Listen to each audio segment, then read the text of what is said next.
Assalamualaikum warahmatullahi wabarakatuh. Pada video kali ini saya akan membahas mengenai model pengembangan System Development Life Cycle atau SDLC. Nah, model pengembangan ini sangat penting untuk membantu proses pengembangan perangkat lunak. Terdapat beberapa model pengembangan SDLC yang diikuti oleh berbagai organisasi. Saya akan menjelaskan beberapa model sebagai berikut. Yang pertama yaitu Waterfall Model. Nah, metode pengembangan sistem metode SDLC atau sering disebut sebagai pendekatan air terjun atau waterfall. Metode waterfall pertama kali diperkenalkan oleh Windows W. Royce pada tahun 1970. Waterfall merupakan model klasik yang sederhana dengan aliran sistem yang linear, output dari setiap tahap merupakan input bagi tahap berikutnya. Model ini melibatkan penyelesaian satu tahap secara lengkap sebelum melangkah ke tahap berikutnya. Ketika satu tahap selesai, langsung dilakukan evaluasi untuk memastikan proyek berjalan sesuai rencana dan layak diteruskan ke tahap berikutnya. Waterfall model disebut juga model klasik, memiliki beberapa tahap utama yaitu analisis dan rekayasa sistem, perancangan, penulisan program, pengujian, dan pemeliharaan. Kelebihan model sequential linear atau waterfall development model yaitu tahapan proses pengembangannya tetap mudah diaplikasikan dan prosesnya teratur. Yang kedua, cocok digunakan untuk produk software atau program yang sudah jelas kebutuhannya di awal sehingga minim kesalahannya. Yang ketiga yaitu software yang dikembangkan dengan metode ini biasanya menghasilkan kualitas yang baik. Yang terakhir, dokumen pengembangan sistem sangat terorganisir karena setiap fase harus terselesaikan dengan lengkap sebelum melangkah ke fase berikutnya. Untuk kekurangan model sequential linear atau waterfall development model yaitu yang pertama, proyek yang sebenarnya jarang mengikuti alur sequential seperti diusulkan, sehingga perubahan yang terjadi dapat menyebabkan hasil yang sudah didapatkan tim pengembang harus diubah kembali atau iterasi sering menyebabkan masalah baru. Yang kedua, terjadinya pembagian proyek menjadi tahap-tahap yang tidak fleksibel karena komitmen harus dilakukan pada tahap awal proses. Yang ketiga, sulit untuk mengalami perubahan kebutuhan yang diinginkan oleh customer atau pelanggan. Kemudian yang kedua ada model prototype. Metode prototype merupakan suatu paradigma baru dalam metode pengembangan perangkat lunak di mana metode ini tidak hanya sekedar evolusi dalam dunia pengembangan perangkat lunak, tetapi juga merevolusi metode pengembangan perangkat lunak yang lama yaitu sistem sekuensial yang biasa dikenal dengan nama SDLC atau Waterfall Development Model.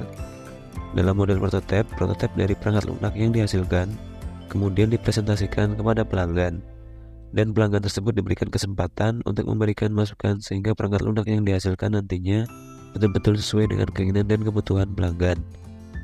Kelebihan model prototype yang pertama yaitu pelanggan berpartisipasi aktif dalam pengembangan sistem, sehingga hasil produk pengembangan akan semakin mudah disesuaikan dengan keinginan dan kebutuhan pelanggan. Yang kedua, penentuan kebutuhan lebih mudah diwujudkan. Berikutnya yaitu mempersingkat waktu pengembangan produk perangkat lunak. Yang keempat, adanya komunikasi yang baik antara pengembang dan pelanggan.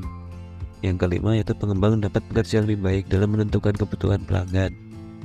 Kemudian berikutnya lebih menghemat waktu dan dalam pengembangan sistem. Dan yang terakhir, penerapan menjadi lebih mudah karena pelanggan mengetahui apa yang diharapkannya. Sedangkan untuk kekurangan model prototype, yang pertama yaitu proses analisis dan perancangan terlalu singkat. Yang kedua yaitu biasanya kurang fleksibel dalam menghadapi perubahan. Yang ketiga, walaupun pemakai melihat berbagai perbaikan dari setiap versi prototipe, tetapi pemakai mungkin tidak menyadari bahwa versi tersebut dibuat tanpa memperhatikan kualitas dan pemeliharaan jangka panjang. Yang terakhir yaitu pengembang kadang-kadang membuat kompromi implementasi dengan menggunakan sistem operasi yang tidak relevan dan algoritma yang tidak efisien. Nah, kemudian yang ketiga yaitu model Rapid Application Development atau RAD. Rapid Application Development adalah sebuah model proses perkembangan perangkat lunak sequential linear yang menekankan siklus perkembangan yang sangat pendek, kira-kira 60-90 hari. Model RAD ini merupakan sebuah adaptasi kecepatan tinggi dari model sequential linear di mana perkembangan cepat dicapai dengan menggunakan pendekatan konstruksi berbasis komponen.